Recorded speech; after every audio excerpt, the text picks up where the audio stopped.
चलो आओ देखो तो बात करते हैं solubility of solubility of liquid in liquid की। बात करते हैं किसकी? Solubility of liquid in liquid. चलो देखो कि जब लिक्विड में लिक्विड डालते हैं तो क्या कंडीशन बनती है। तो सबसे पहले तो अपन बात करें तो यहाँ पे दोनों ही क्या होंगे, सॉल्यूट और सॉल्वेंट लिक्विड होंगे। तो सबसे पहला नेचर पे ये डिपेंड करेगा, नेचर। तो उसका तो अपने को पहले ही बता रखा है कि पोलर इन पोलर और non polar in non polar क्या हो जाएगा, सोल्यूबल हो जाएगा। क्लियर है। और देखो अगर मैं पोलर सॉल्वेंट की बात करूं तो वो वाटर लेना है अपने को, और जितने भी नॉन पोलर सॉल्वेंट होते हैं वो ऑर्गेनिक सॉल्वेंट होते हैं। ये बात ध्यान रखना, ठीक है। ऑर्गेनिक सॉल्वेंट जो भी है वो कैसे हैं, नॉन पोलर, जैसे CCl4, CS2, ठीक है, बेंजीन एक्सेट्रा, ठीक है। ये बहुत सारे आपको ध्यान रख लेना है। अब जब भी आगे बात करें अगर सोल्यूबिलिटी लिक्विड इन लिक्विड की, तो सबसे पहले अपने को जानना है वेपर प्रेशर, ठीक है। तो वेपर प्रेशर मैं आपको यहाँ पे बताने वाला हूँ, बहुत इंपॉर्टेंट टॉपिक है वेपर प्रेशर, ठीक है। ये खेल नहीं है बच्चों का, यहाँ तेल निकल जाता है अच्छे अच्छों का वेपर प्रेशर समझने में। और तुम हो इंटेलिजेंट बच्चे, तुम आसानी से झंडे गाड़ सकते हो, तो गाड़ दो भैया झंडे। देखो एक कंटेनर मैंने लिया है, ध्यान से समझ जाना। इसमें लिक्विड कोई डाला है मैंने, और तो इसको हीट करेंगे तो क्या होगा ये लिक्विड जो है वो गर्म होगा, हीटअप होगा, और यहाँ से इसके मॉलिक्यूल बाहर जाना स्टार्ट हो जाएंगे, एटमॉस्फेयर में चले जाएंगे। इसको बोलते हैं अपन वेपोराइजेशन, ठीक है। क्या बोलते हैं, वेपोराइजेशन, ई वेपोराइजेशन। इसका मतलब होता है लिक्विड किस में कन्वर्ट हो रहा है, वेपर में, ठीक। लेकिन ये ओपन कंडीशन है, कोई इसके लिए कोई टेम्परेचर होगा। अब ये वेपोराइजेशन जो हो रहा है ये कंडीशन है।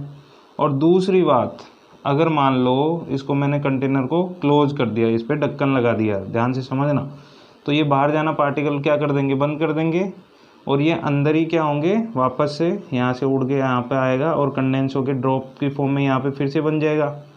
जैसे कि आप समझो कोई भी गर्म चीज़ को अगर ढक देते हैं तो उस जो भी ढक्कन है उसके नीचे वाटर ड्रॉपलेट्स कलेक्ट हो जाती है ना, ये वैसा ही वाला। तो इस प्रोसेस को अपन वापस से कंडेंस होने, ये वापस से जो ड्रॉपलेट्स बन रही है इसको बोलते हैं कंडेंसेशन, ठीक है।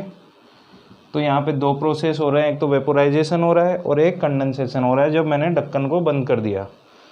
तो एक कंडीशन समझना आप, कंडेंसेशन, और दूसरा कौन सा है, वेपोराइजेशन। ये दोनों ही जो कंडीशन है, कोई ना कोई ऐसी कंडीशन यहाँ पे अप्लाई होगी कि जहाँ पर वेपोराइजेशन और कंडेंसेशन की रेट क्या हो जाएगी, इक्वल। मतलब जितना वेपोराइजेशन होगा उतना ही वापस कंडेंसेशन होना पड़ेगा, क्योंकि बाहर तो जा नहीं सकती वेपर, ठीक है। तो यहाँ पर इस कंडीशन को अपन बोलते हैं इक्विलिब्रियम कंडीशन, इक्विलिब्रियम, ठीक है। फॉरवर्ड और बैकवर्ड रिएक्शन की रेट दोनों की क्या हो गई, इक्वल हो गई, तो इसे बोलते हैं अपन इक्विलिब्रियम। अब इस इक्विलिब्रियम के केस में यहाँ पर ये जो वेपर के पार्टिकल है, ध्यान से सुनना, ये दीज वेपर पार्टिकल, अंदर जो भी वेपर पार्टिकल है वो ये जो लिक्विड का सरफेस है, ठीक है, लिक्विड का सरफेस है, उस पर क्या करेंगे, प्रेशर फोर्स एग्जर्ट करेंगे या फोर्स एग्जर्ट करेंगे।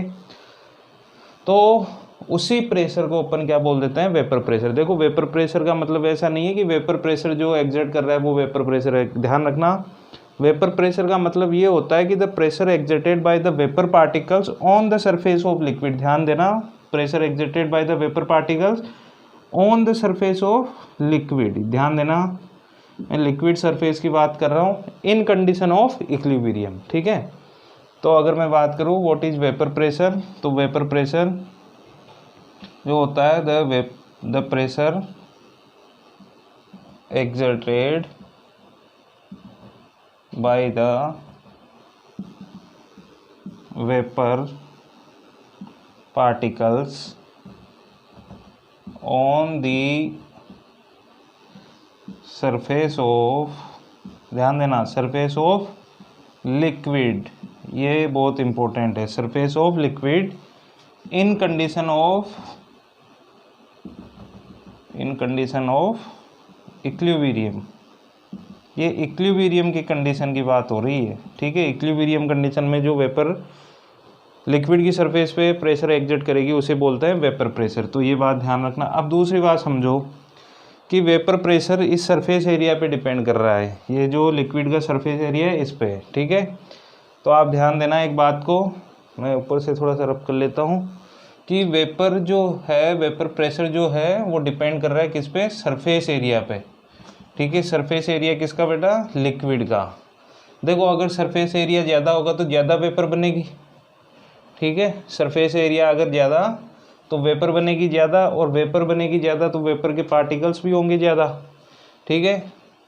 देखो मैं यहाँ पे लिख रहा हूँ, if surface area is higher it means more vapour formation, ठीक है, मोर वेपर फॉर्मेशन। और इसका मतलब क्या होगा, मोर वेपर पार्टिकल्स, मोर वेपर पार्टिकल्स, ध्यान से समझना इस बात को। और मोर वेपर पार्टिकल्स होंगे तो मोर वेपर प्रेशर, ठीक है। सरफेस एरिया ज़्यादा तो वेपर प्रेशर ज़्यादा, याद रखना। तो मैं डायरेक्टली लिख सकता हूँ कि vapour pressure is directly proportional to surface area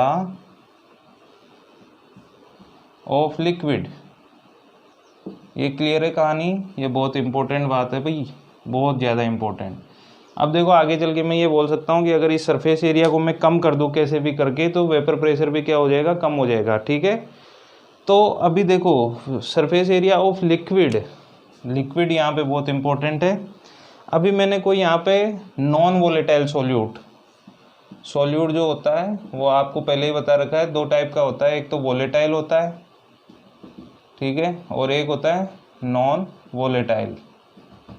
volatile का मतलब जो वेपर में कन्वर्ट हो सकता है, और नॉन वोलेटाइल का मतलब होता है बेटा क्या होता है कि जो वेपर में कन्वर्ट नहीं हो सकता है, समझ रहे हो ना। अच्छा मैंने यहाँ पे नॉन वोलेटाइल ऐड कर दिया, तो नॉन वोलेटाइल का मतलब क्या हो गया कि वो लिक्विड की सरफेस पे जाके, अब मैं इसको थोड़ा सा लार्ज कर देता हूँ कि ये लिक्विड की सरफेस है, ठीक है। अभी जो वेपर फॉर्म हो रहा था वो इस सरफेस से हो रहा था, लेकिन अभी नॉन वोलेटाइल पार्टिकल मैंने इसमें सोल्यूट ऐड किया, तो कुछ ना कोई पार्टिकल्स तो यहाँ पे भी आ जाएंगे इसकी सरफेस पे भी, और बाकी इस सॉल्यूशन के अंदर चले जाएंगे, ठीक है। अब ये पार्टिकल देखो, ये पार्टिकल जहाँ पे आ गए वो वाला सरफेस एरिया तो क्या हो गया, कम हो गया ना। पूरा लिक्विड में से तो ये नॉन वोलेटाइल थे, तो ये तो वेपर कन्वर्ट नहीं हो रहे, मतलब जो सरफेस एरिया से वेपर कन्वर्ट हो रहा था वो सरफेस एरिया अब क्या हो गया, रिड्यूस हो गया। तो मतलब नॉन वोलेटाइल सॉल्यूट से क्या हुआ,